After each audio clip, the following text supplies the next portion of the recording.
It started with a hot bowl of spicy miso ramen stew on a rainy Tuesday night. The delivery was 40 minutes late, and the bag was dripping with grease. The container had cracked, soaking everything in brown sludge. I didn't even bother complaining to support. I was hangry, tired, and impulsive. I just opened the app and tapped 1 star. Submit. I threw the soggy bag in the trash and made myself some toast instead. 10 minutes later, my phone buzzed. It was a message from the delivery guy through the app chat. "Hey, sweetie, sorry to ruin your dinner experience. Would this make it up to you?" An image loaded slowly on my screen. I squinted at it, trying to make sense of the blurry shapes. My stomach turned. It was a human head, faceless, skin peeled back, shoved upside down into a pot of boiling, bubbling broth. The caption read, "We'll be serving this at your place soon. Hope it convinces you to delete that review." I stared at the screen, my hands trembling so hard I almost dropped the device on the floor. Was this a prank? Some sick, twisted joke from a disgruntled delivery guy using a photo from the deep web? I quickly downloaded a few gruesome images of horror movie icons and sent them back as a defiant response. "Get a life, psycho," I whispered to the empty room, trying to reclaim some sense of control. But the more I sat there, the more the silence of the apartment felt heavy and oppressive. I thought about calling the police, but then I remembered the images I had just sent back. If I called them now, I'd have to explain why I was engaging with a potential lunatic. Suddenly, I heard the heavy, rhythmic thud of footsteps in the hallway outside. The floorboards of this old building always groaned under pressure, and these steps were deliberate and slow. A muffled cough echoed through the thin walls, followed by the sound of boots stopping right outside my unit. My heart hammered against my ribs like a trapped bird. I knew the law-abiding society we lived in wouldn't allow a murder over a simple review. But what if the man outside wasn't bound by laws? What if he was a genuine psychopath who had finally found a reason to snap? I reached for my water glass, taking large gulps to soothe my parched throat, forcing myself to stay calm. Maybe he was just a neighbor passing by, or a delivery for another floor. But my ears were tuned to the silence, and the silence told me he hadn't moved. The footsteps remained frozen right in front of my door. Then came the sound, a heavy, violent thudding on wood. Thump! Thump! But the sound wasn't coming from my door. It was coming from the unit next to mine. My neighbor, Gary, lived there with his wife and their teenage daughter. "Who the hell is it at this hour?" Gary's muffled voice barked from behind his door. "Delivery," a voice responded, a flat, emotionless tone that sent a shiver down my spine. I didn't order anything. Go away, Gary yelled back, his irritation clear. My blood ran cold. I scrambled to find my phone, my fingers fumbling as I tried to pull up Gary's contact info to warn him. I was typing a frantic text. "Don't open the door, Gary," when I heard the sound of a deadbolt sliding open. "Oh, hold on. Gary's voice softened slightly. Must be my daughter ordering midnight snacks again. "I'm gonna kill that girl if she keeps spending my money like this," he grumbled, followed by the creak of the door opening wide. I held my breath, waiting for a scream, a struggle, something.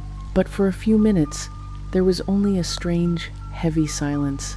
Then the door to Gary's apartment slammed shut with a finality that made my skin crawl. I sat there in the dark, my breath coming in short gasps, my mind racing through 1,000 terrifying possibilities. Gary was a decent neighbor, if a bit loud and overbearing. He had always been neighborly in that way single women find slightly uncomfortable offering to carry my groceries, lingering a bit too long in the hallway. When I first moved in, he noticed I lived alone and suggested I put a pair of men's work boots outside my door to deter creeps. A few days later, he messaged me on Facebook after finding my profile through People You May Know. "Those boots you put out, they're too clean, kid. No one's gonna believe a man lives there," he had written. "Tell you what, just have your packages delivered to my place. I'm home all day, and I can keep an eye on things for you." I had agreed to it out of a desire to avoid conflict, and because Gary was persistent. But tonight, for the first time, I had used his address for a food delivery. I thought it would be safer, a way to keep my own unit number anonymous from the driver. And now, because of my petty one-star review, Gary and his family might be paying the ultimate price. My phone buzzed again. A new message from Gary's account. It was a photo of a platter of buffalo wings glistening under the kitchen lights. "Hey Sarah, you still awake?" the text read. "The delivery guy just left. Come over and have some wings with us. We have way too much." I stared at the screen, my heart freezing in my chest. I love buffalo wings, but something about the timing felt fundamentally wrong. Then I remembered Gary's daughter, Megan, was away on a school trip to Vancouver this week. She had posted a photo on Instagram just yesterday from a hotel room. So who had Gary been talking to? Who had ordered the food? I checked my Instagram feed, scrolling frantically until I found Megan's story. Checking into the Hyatt Regency Vancouver, the caption read, "Posted 6 hours ago." My hands began to shake violently. Gary wasn't the one messaging me. Someone was in Gary's apartment, using his phone to lure me over. The driver had found my neighbor, realized I wasn't the one who opened the door, and was now hunting for the source of the review. Thump, thump. The sound was back, but this time it was at my door. The voice sounded exactly like Gary. "Open up, neighbor. Don't leave me hanging." I crept to the door. I kept the heavy security chain engaged, but I unlocked the deadbolt and opened the door just a crack, maybe 2 inches. "Gary?" I whispered through the gap. Through the sliver of space, I saw Gary's face. He was sweating profusely, his eyes wide and terrified. His hands were behind his back, hidden from view. But as I watched, I noticed something that made the hair on my neck stand up. There was a steady drip, drip, drip falling from his right sleeve onto the floor. In the dim amber light of the hallway, the liquid didn't look like water. It was dark, thick, and viscous. Gary coughed that same muffled cough I had heard earlier, and the sound activated the hallway lights. In the sudden brightness, I saw the truth. Gary's sleeve was soaked in a brilliant, terrifying crimson. He swayed, and his body slumped forward slightly, revealing that his hands weren't casually behind his back, they were gone. The bloody stumps of his arms were ragged, blood pumping out in weak spurts. From the darkness of the hallway behind him, a shadowed figure stepped forward and swung a heavy object with brutal force. It was a fire axe. The blade struck Gary in the neck just as he tried to speak. A geyser of hot, crimson blood sprayed violently through the open crack of my door. It coated my face, my shirt, and the entryway floor in a sticky, metallic-smelling mess. I screamed and slammed the door shut, locking the deadbolt with blood-slicked fingers. "Open the door, Sarah!" A voice roared from the other side, not Gary, but the driver. But now a notification popped up on my phone, a message from the driver via the app. "I saw the restaurant owner close-up shop with a meat cleaver in her hand," the text read. "She looked unstable. I called the cops for you already. Stay inside and lock everything."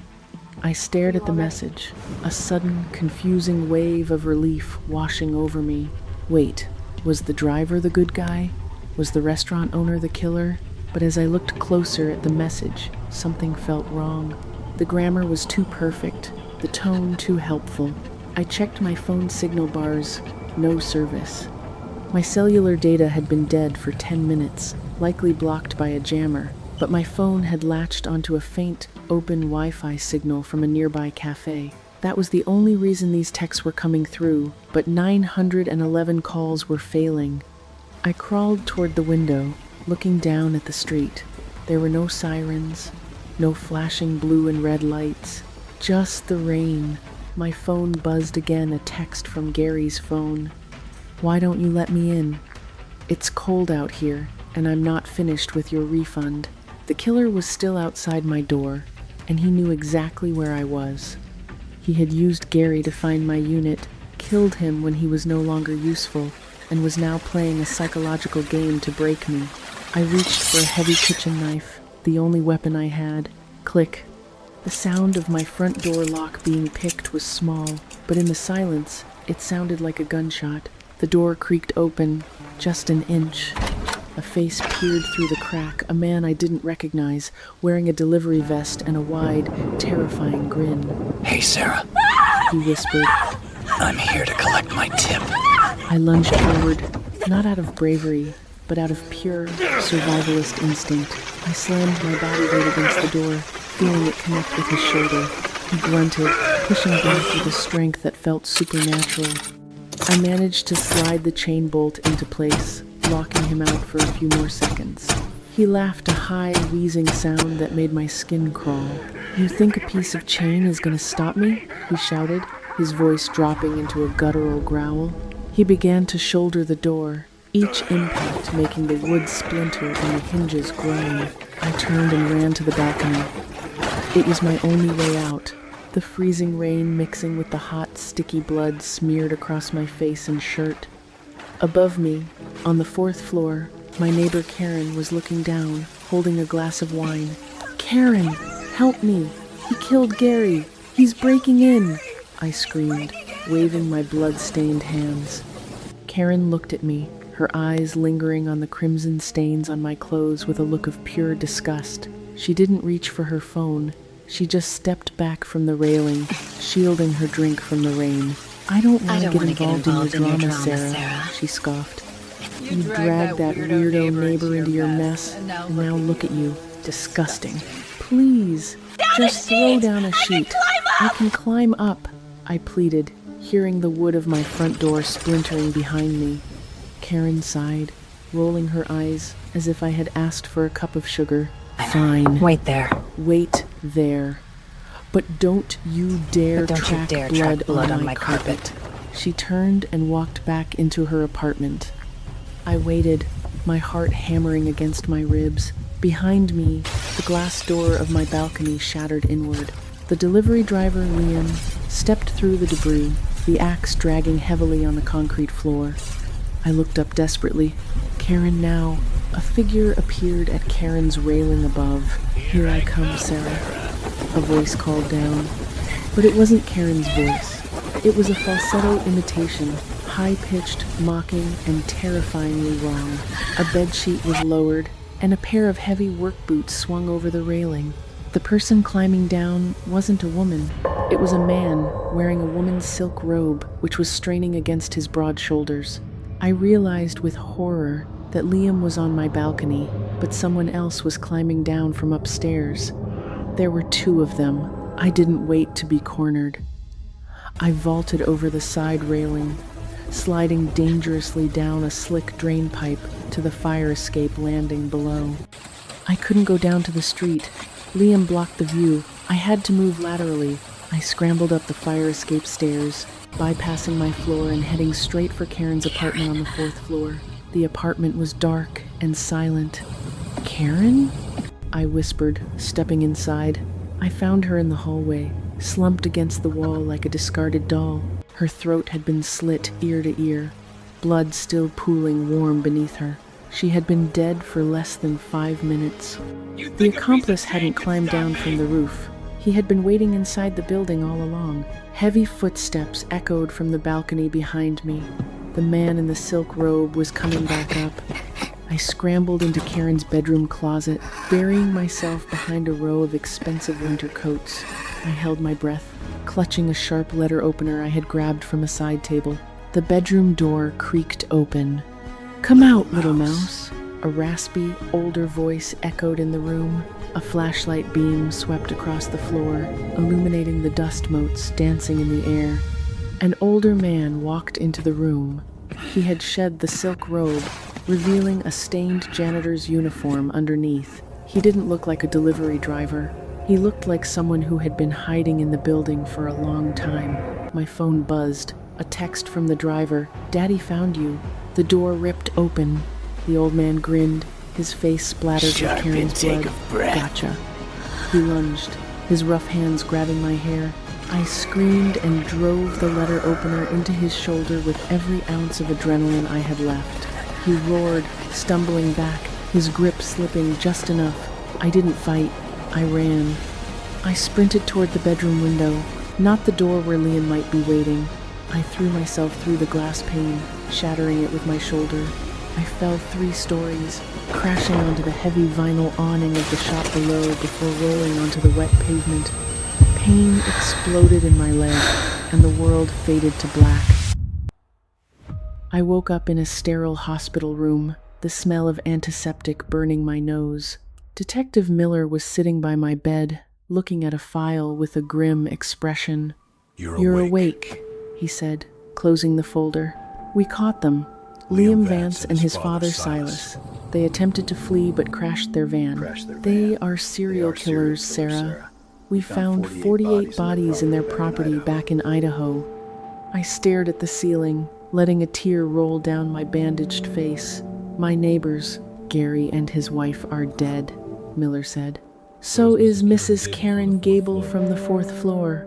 But the investigation revealed some disturbing facts about your neighbors. He leaned forward, his voice dropping to a whisper. Gary had hidden cameras in the smoke detectors of several apartments. He was a predator. We found footage of him drugging and assaulting women in the building.